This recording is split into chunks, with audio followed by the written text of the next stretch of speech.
Hello and welcome to preparation days. और आज के इस वीडियो में मैं अपने पूरी एक्सपीरियंसेस को शेयर करने वाला हूँ। 6 साल का एक्सपीरियंस मिनिस्ट्री ऑफ फाइनेंस में और बाकी का एक्सपीरियंस लगभग 12 सालों में 6 साल का experience ministry of finance and ministry of defence के एक्सपीरियंसेस को शेयर करूंगा। दोस्तों अभी नोटिफिकेशंस आउट हुए हैं। स्टाफ सिलेक्शन कमीशन का CGL हो गया, CHSL हो गया और सिलेक्शन पोस्ट हो गया। तो इन कंबाइन एग्जाम्स को के लिए डेडिकेटेड ये वीडियो, ताकि आप इन गलतियों को दोहराएं ना, आप इन चीज़ों को ना रिपीट करें और आप अपने करियर को अच्छा ग्रोथ दे पाएँ। तो दोस्तों सबसे पहला जो बात आपने ध्यान रखना है कि अभी का जो आपका प्रिपरेशन है, आपका एक एक मार्क्स बहुत ही इंपॉर्टेंट होता है। आपका एक एक मार्क्स डिसाइड करता है कि आपको कौन सा मिनिस्ट्री, कौन सा डिपार्टमेंट मिलने वाला है। तो अभी प्रीवियस ईयर्स के क्वेश्चंस आपको बहुत प्रैक्टिस करने हैं। अपना मार्क्स हमेशा ये सोच कर नहीं चलना है कि बस मैं कट ऑफ क्लियर कर लूँ या जितने पे सिलेक्शन हो रहा है उतने मार्क्स आ जाएं, बस मेरा काम हो गया। दोस्तों ये मार्क्स आपको डिसाइड करने वाले हैं कि आपका फ्यूचर का प्रमोशन कैसा होने वाला है, आपको घर की पोस्टिंग मिलेगी कि नहीं मिलेगी। आपका पूरा का पूरा फाइनेंशियल फ्यूचर इन मार्क्स पे डिपेंड करता है। आपको सैलरी 50,000 मिलेगा या सैलरी लाख रुपए मिलेगा, वो इन मार्क्स को पे डिपेंड करता है। दोस्तों जितना ज़्यादा मेहनत हो सके अभी करना है। बाद में अगर आप सोच कर आएंगे कि बाद में हो जाएगा, तो नहीं होने वाला है, ये मैं गारंटी के साथ कहता हूँ। बहुत सारे ऐसे स्टूडेंट्स आते हैं, बहुत सारे ऐसे एस्पिरेंट्स हैं जो CSS में आ जाते हैं UPSC को टारगेट लेकर। तो दोस्तों मैं आपको बताता चलूँ, सक्सेस रेट है, लेकिन बीइंग अ स्टूडेंट और being in a government service फ़र्क है। दोस्तों आपका जो दिन भर का टास्क है गवर्नमेंट जॉब में, तो ये उतना आसान नहीं है। तो आपका अभी से ये टारगेट होना चाहिए कि आप अपना बेस्ट से बेस्ट दो, ताकि कल को आप को जब आपके पास टाइम कम हो, जब आप खुद ऑलरेडी जॉब में हो, तो आप इस चीज़ को रिग्रेट ना कर पाएँ कि मैं स्टूडेंट रहते हुए मैं थोड़ा ज़्यादा मेहनत कर लेता। दूसरा पॉइंट दोस्तों, बहुत सारे जो क्वेरीज आते हैं मेरे पास होम पोस्टिंग को लेकर, तो अभी के टाइम पे उन डिपार्टमेंट्स को ही आपने प्रेफर करना है जो आपके घर के पास। थोड़ा रिसर्च करना है, आपको खुद रिसर्च करना है कि आपकी पोस्टिंग कैसी होगी, और अभी से ही आपको सजग रहना है। दोस्तों अगर इस समय आप नेग्लिजेंट हुए,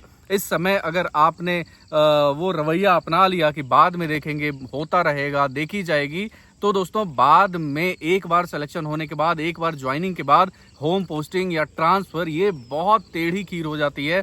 कई सारे उपाय हैं जो मैंने अपने चैनल पर शेयर किया हुआ है, जो आपको मैं लिंक में दे दूंगा, आप उसको रेफर कर सकते हैं होम पोस्टिंग के लिए। लेकिन फिर भी मैं आपको बताऊं, अभी जितना आसान है अपने घर के पास पोस्टिंग लेना, बाद में उतना ही टफ हो जाता है गवर्नमेंट सर्विस में। तीसरा दोस्तों, इंग्लिश एक ऐसा सब्जेक्ट है जो कि अभी तो आपको सिलेक्शन देने में हाथ, इसका सबसे बड़ा हाथ रहेगा ही, लेकिन बाद में भी आपको डिपार्टमेंट में रेस्पेक्ट देने के लिए इंग्लिश का सबसे बड़ा हाथ रहने वाला है। इंग्लिश को आप ऐसा सब्जेक्ट ट्रीट करें जिसमें आप कोशिश करें कि जितना सरकारी काम है दोस्तों वो इंग्लिश में हो चुका है, तो कोशिश करें इसको अपना बेस्ट से बेस्ट बनाने को। इंग्लिश ग्रामर हो गया, राइटिंग हो गया, खासकर जब आप गवर्नमेंट सर्विसेज में आएंगे तो राइटिंग पे, खासकर नोटिंग ड्राफ्टिंग पे, इस पे भी एक मैंने वीडियो बना रखा है, आप वो वीडियो को देखिएगा।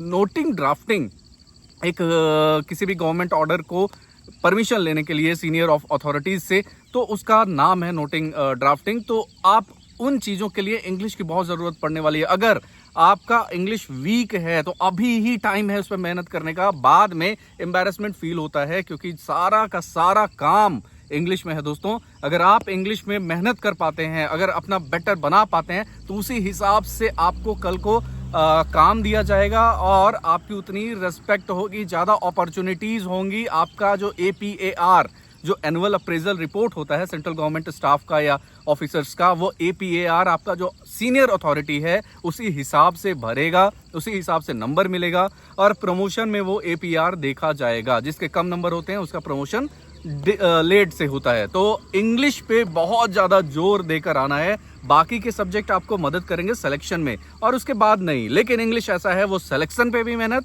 और सिलेक्शन में भी ज़रूरी है और उसके बाद भी ज़रूरी है। इंग्लिश इम्प्रूव कैसे करें? आज के चैट GPT के ज़माने में बहुत आसान है कि आप एक अच्छी इंग्लिश के असिस्टेंट के रूप में चैट GPT को यूज़ करें, उसको प्रैक्टिस करें, राइटिंग प्रैक्टिस करें और इंग्लिश में वोकैब अपना बढ़ाएं। दोस्तों नेक्स्ट बहुत ज़रूरी है, इस नोटिफिकेशन के बाद से लेकर सिलेक्शन तक का सफ़र आप जो पूरा करने वाले हैं, इस समय आप अपना मेंटल स्थिति बहुत ध्यान से रखें। मैं आपको बताता चलूं, जो कंपटीशन लेवल है थोड़ा बहुत अप डाउन है, उतने ही बच्चे लगभग अपीयर हो रहे हैं हर साल, लेकिन जो क्वेश्चन का पैटर्न है थोड़ा बहुत चेंजेस उसमें है, थोड़ा इजी थोड़ा टफ हर साल चेंज होता है। इसमें सबसे इंपॉर्टेंट होता है कि आप अपना धैर्य या कॉन्फिडेंस ना खोएं, जो कंसिस्टेंसी है बार बार मेंटेन करें। दोस्तों एक बहुत ही सिंपल सिक्योर तरीका वो है कंसिस्टेंसी मेंटेन करने का, कि आप सेल्फ अफर्मेशंस प्रैक्टिस करें, आप अपनी एक डायरी लिखें और डायरी में रोज रोज कोशिश करें अपने रूटीन को लिखने का। मैंने ये ट्राई किया था अपने प्रिपरेशन के दौरान और मुझे बहुत बेनिफिट मिला। और आपको मैं बताता चलूं कि पहला ही अटेम्प्ट था मेरा जिसमें कि मैं एसएससी का ग्रेजुएट लेवल जो एफसीआई था, वो सीएचएसएल था, वो हर जगह फाइनल सिलेक्शन मिला था दोस्तों। तो ये जो सेल्फ अफर्मेशन वाला ट्रिक है, ये बहुत सारे लोग अपनाते हैं जिनका फाइनल सिलेक्शन हुआ पड़ता है, जिसमें कि वो इस भीड़ में भी अपने आप को काम एंड कंपोज बनाए रखने में सफल रखते हैं दोस्तों। नेक्स्ट आपको बताता चलूं, अगर आप इस समय बहुत ही इंपॉर्टेंट आपके लिए ये डिसीजन होने वाला है कि आप कोचिंग कहां से ले रहे हैं दोस्तों। कोचिंग डिसाइड करने से पहले प्रॉपर रिसर्च होना चाहिए उस फैकल्टी के बारे में, कोचिंग के बारे में। अक्सर ऐसा देखा जाता है, कई सारे कोचिंग्स अपने सिलेक्शन रेट को काफ़ी हाई फाई दिखाते हैं, बढ़ा चढ़ा कर दिखाते हैं। आपको जाना है उन स्टूडेंट्स के पास जो ऑलरेडी उन कोचिंग्स पे पढ़ रहे हैं, वहाँ पूछना है, पता करना है। अगर आपने ये रिसर्च किया तो बहुत ज़्यादा चांसेस है कि आपका पहले बार में ही सिलेक्शन हो जाए। लेकिन अगर आपने यहाँ डुलमुल रवैया अपना लिया कि मैंने किसी से सुना है कि ये कोचिंग बहुत अच्छा है, तो दोस्तों ये सुनी सुनाई बातों पर विश्वास नहीं करना है, अपना दिमाग लगाना है, अपना खुद का रिसर्च होना है और कोचिंग इंस्टीट्यूट को बहुत ही अच्छे से चूज़ करना है। टेस्ट पेपर्स वगैरह बहुत ही ध्यान से और जितना ज़्यादा से ज़्यादा हो सके उतना करना है दोस्तों। जो अगली वीडियो आने वाली है वो आपकी होम पोस्टिंग को लेकर आने वाली है, प्रोबेशन पीरियड को लेकर आने वाला है, आपका सिलेक्शन के बाद का क्या प्रोसेस होना है वो आना है। तो इस चैनल को सब्सक्राइब करना ना भूलें। 10 सालों का प्योर ऑर्गेनिक, 10 या 12 साल आप बोल सकते हैं, प्योर और ऑर्गेनिक कंटेंट आप तक पहुंचता है। कोई देखी सुनी बात नहीं, कोई कॉपी पेस्ट वाला बात नहीं। अगर मुझसे इसी तरह के कंटेंट और भी चाहिए, चैनल को सब्सक्राइब करना ना भूलें। Take care, bye bye.